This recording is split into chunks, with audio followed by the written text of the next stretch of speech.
So why do athletes get hurt? Man, this is maybe the most important question that as professionals we've got to ask ourselves. And I know as parents and coaches you ask yourself. And there's, like everything else, there's no clear-cut answer, but let me give you some things that I think are key reasons. Number one, are they prepared for the demands of the sport? Okay, that's one. Are they prepared for the demands of sport? Two, is their technique sound? Is their technique proficient enough to keep them in good standing, to keep them from getting injured? That's a component of this. Okay.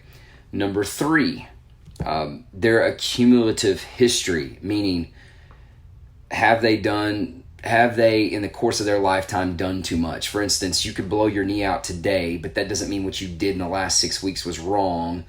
If you were a running back that set the record for the state of Texas in carries, it's likely that has more to do with you blowing your knee out than your preparation over the last 8 weeks. That's what I mean by cumulative history. Also, most commonly with baseball players, did you pitch too much when you were 9? You could be paying for it today with a torn UCL. That's a fact.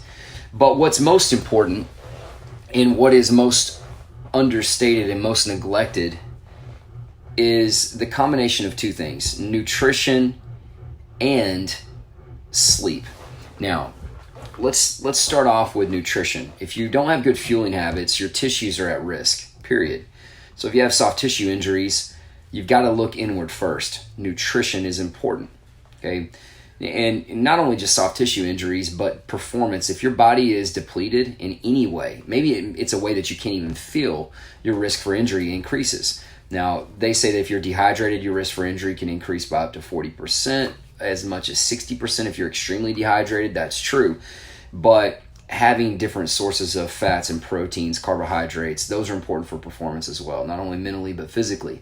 And yes, they increase your risk for injury. Now let's talk about the most important factor, and that is sleep. Sleep is the single most accurate way to determine life expectancy, the average duration of sleep per night. It's also the best way to determine and predict health. So you show me an athlete that's frequently injured, I'll show you an athlete that doesn't get enough sleep. You show me someone that is never healthy, always sick, I will show you someone that doesn't get enough sleep. And I'll stop you right there. Sedation and sleep are two different things. So if you're taking things to go to sleep, that's not true rest. And if you're like, well, I take a lot of naps, that's not enough. Naps don't work as well as regular sleep does. And let me explain that even further. You need successive hours of sleep if you want tissue repair and cognitive repair. Your body will place priorities on what's important. And if you want to make sure that your body heals in a way that's recommended for any type of athlete, then you need successive hours of sleep. And the research shows that 10 hours is a lot more effective. In fact, 30% more effective than just 8 hours. And really, 8 hours is the bare minimum.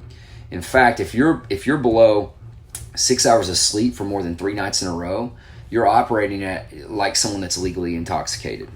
And not only that, your risk for injury is increased tremendously. It's paramount. Your reaction speed is down, which reaction speed has a lot to do with contact injuries, because if your reaction speed is down, you can't react that last minute to tuck your shoulder when you hit the ground instead of, blowing your collarbone or something like that. There's a lot of things that have to do with, just basically things athletes can take responsibility for. And what frustrates me is that anytime an athlete gets hurt, they're like, oh, well, they didn't train them right, or this coach isn't using them properly. But parents and athletes need to take responsibility for the two things that are most important and have the heaviest impact on injuries. And that's actually the history of that athlete in totality. What have they done in the accumulation of their entire life? You can't ignore anything. And then 2, their quality of sleep and nutrition. And let me talk forward on something that I think you guys need to understand. Your nutrition doesn't matter if you don't get sleep, because if you can't get sleep, your body doesn't even know what to do with the nutrition that you're providing for the body. It's going to set priorities on cognitive, really keeping you safe from a standpoint of your thought processes and how you go about your day, your body will set a priority. So if you only sleep 6 hours, there's going to be some things that it does to get your thought processes and your neurology in order, and then it's going to work on tissue repair, okay? And some people genetically, it may be shifted one way or the other, but you're not going to get both if you don't get enough sleep.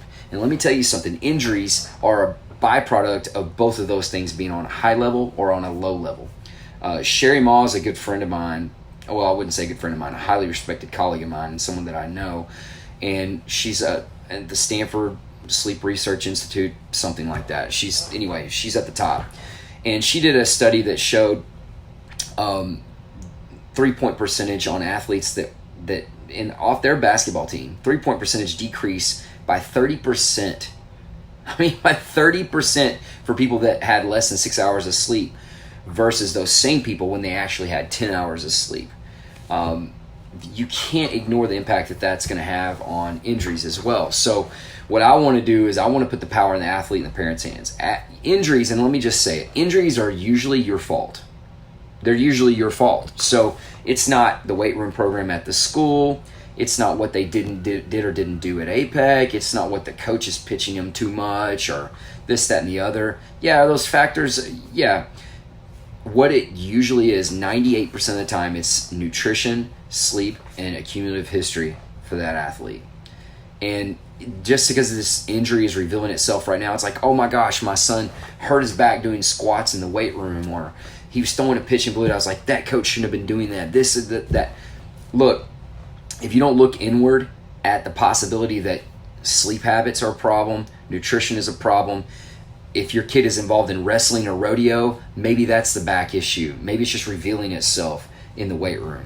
You've got to take more ownership over this if you actually want to eliminate injuries. And I think that's a lot of the problem that we have is no one wants to take responsibility for injuries. They just want to point at everybody.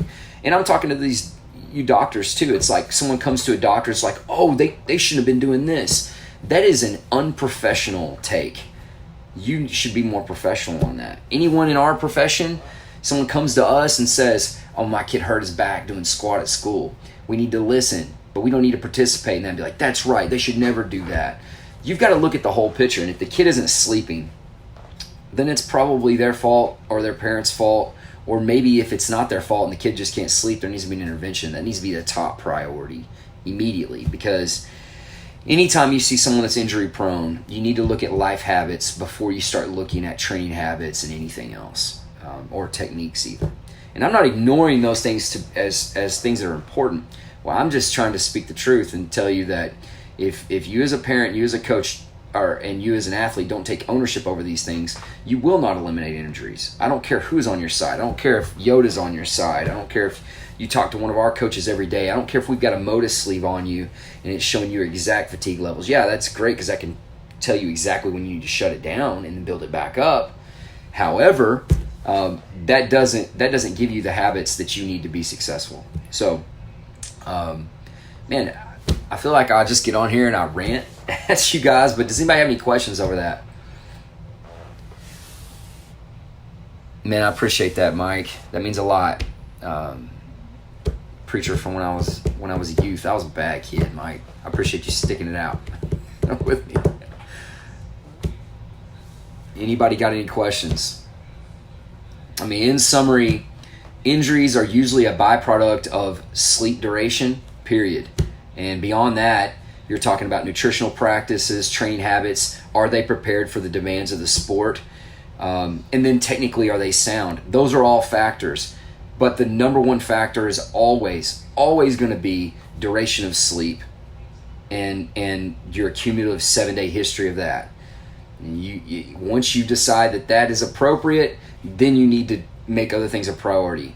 All those things are factors, but none more than sleep. So you guys be blessed. Trying to speak the truth as much as I can and give people any bit that can be helpful. And I think anytime you can take ownership or something, that gives you power.